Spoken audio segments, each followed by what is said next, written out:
நம்ம சேனல்லேருந்து தொடர்ந்தாப்பில் நீங்கள் வீடியோக்களை பார்க்க நினச்சிங்கன்னா இதுவரை நம்ம சேனலை சப்ஸ்கிரைப் பண்ணுங்கள். சப்ஸ்கிரைப் பண்ணிங்க. கீழே பெல் சிம்பிள் இருக்கும், அதையும் கிளிக் பண்ணிங்க. வாங்க வீடியோக்குள்ளே போகலாம். திருப்பதி அருகே உள்ள மங்காபுரம் கிராமத்தில் ஒரு மூதாட்டி இருந்தாள்.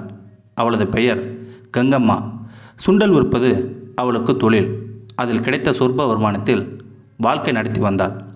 கணவர் போய்விட்டார், பிள்ளைகளும் இல்லை. ஏண்டா பிறந்தோம் என்று அடிக்கடி புலம்புவாள் அந்த கங்கம்மா.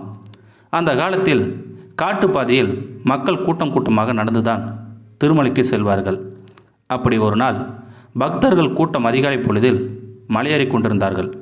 அந்த கூட்டத்தை மலை அடிவாரத்தில் கண்ட பாட்டி மலையேறுபவர்களிடம் சென்று, ஐயா, நீங்கள் எல்லோரும் மலைக்கு எதற்காக செல்கிறீர்கள் என்று ஒன்று அறியாதவளாய் கேட்டால் அந்த கங்கம்மா மூதாட்டி. அவளுடைய அப்பாவித்தனமான கேள்வியை கேட்டதும் அவர்கள் சிரித்து விட்டனர். என்ன பாட்டி இது கேள்வி? திருமலையின் அடிவாரத்தில் இப்படி ஒருத்தி இருக்கியே, மேலே பெருமாள் கோயில் இருப்பது திருப்பதிக்காரியான உனக்கே தெரியாத என்று கோபித்து கொண்டனர் அவர்கள்.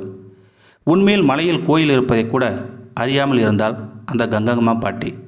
ஒரு பக்தர் மட்டும் அவள் மீது இரக்கம் கொண்டு, அம்மா, மலை மேல் ஒரு சுவாமி இருக்கிறார், அவனை போய் தரிசித்தால் இனிமேல் இப்படி பிறந்து சுண்டல் விற்கும் நிலை இருக்காது.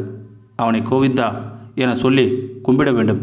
அப்படி செய்தால் நீ செய்த பாவங்கள் எல்லாம் தீர்ந்துவிடும் என்று அவளுக்கு புரியும் வகையில் எளிமையாக எடுத்துச் சொன்னார் அந்த பெரியவர். இதை கேட்டாலோ இல்லையோ சுண்டல் கூடையோடு திருமலைக்கு ஏறினாள் அந்த கங்கம்மா பாட்டி. ஏழுமலையப்பனை கண்குளிர கண்டாள். அப்பனே கோவிந்தா, உன்னை வணங்கினால் இனி பிறக்கவே மாட்டேனோ? அந்த பக்தர் சொன்னார். எனக்கு இனி பிறவி வேண்டாம் ஐயா என்று மனம் உருகி சொன்னாள் அந்த கங்கம்மா பாட்டி. தரிசிக்க வந்த பக்தர்கள் மலையை விட்டு கிளம்பினார்கள் எல்லோரும். அவர்கள் மட்டும் அங்கேயே தங்கிவிட்டாள். அப்போது ஒரு வயோதிகர் அங்கு வந்தார். அம்மா, சுண்டல் கொடு என்று கேட்டார். அவளும் கொடுக்க சாப்பிட்டு விட்டு நடைய கட்டினார் அந்த வயோதிகர். ஐயா, சுண்டலுக்கு காசு கொடுத்து விட்டு போங்க என்றாள் அந்த கங்கம்மா பாட்டி. அம்மா, நான் ஒரு கடங்காரன். கல்யாணத்துக்கு கடன் வாங்கிவிட்டு வருமானத்தை எல்லாம் வட்டியாக கட்டிவிட்டு கஷ்டப்படுகிறேன். நான் சுண்டலுக்கு கூட என்னிடம் பணம் இல்லை. நாளை இங்கே வருவேன், அப்போது காசு தருகிறேன் என்றார் கெஞ்சலாக அந்த வயோதிகர். சரி, நாளை கொண்டு வாங்க என விட்டுவிட்டால் அந்த கங்கம்மா மூதாட்டி.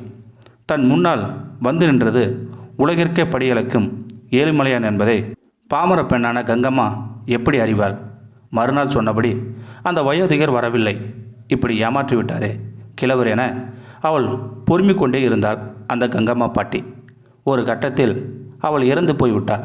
பாட்டிக்கு பணத்துக்கு பதிலாக மேலான வைகுண்டத்தையே கொடுத்து விட்டார் அந்த பரந்தாமன். ஆனாலும் அவர் மானிட பிறவை எடுத்து சீனிவாசனாக பூமிக்கு வந்தவர் இல்லையா? பாட்டிக்கு மறுநாள் காசு கொடுப்பதாக வாக்களித்து விட்டு கொடுக்கவே இல்லையே. இதனால் தெற்குமடா வீதியுள்ள அசுவா சாலையில் இப்போதும் விழா காலங்களில் அவர் பவனியாக வரும்போது பாட்டிக்கு பயந்து கொண்டு மேலதாளம் இல்லாமல் ஒளிந்து கொண்டே செல்வார் அந்த பரந்தாமன். இந்த வீடியோ பார்த்தவர்கள் எல்லாம் தீர்க்காயங்களுடன் வாழ்ந்து பிறப்பற்ற நிலையை அடைவார் என்பது ஐதீகம். இந்த வீடியோ உங்களுக்கு பிடிச்சிருந்தா கமெண்ட் பாக்ஸில் கமெண்ட் பண்ணுங்கள். கூட உங்கள் ஃப்ரெண்ட்ஸுக்கு ஷேர் பண்ணுங்கள். இதுவரை நம்ம சேனலை சப்ஸ்கிரைப் பண்ணுங்கள். சப்ஸ்கிரைப் பண்ணிங்க. கீழே பெல் சிம்பிள் இருக்கும், அதையும் கிளிக் பண்ணுங்கள். தேங்க்யூ ஃபார் வாட்சிங்.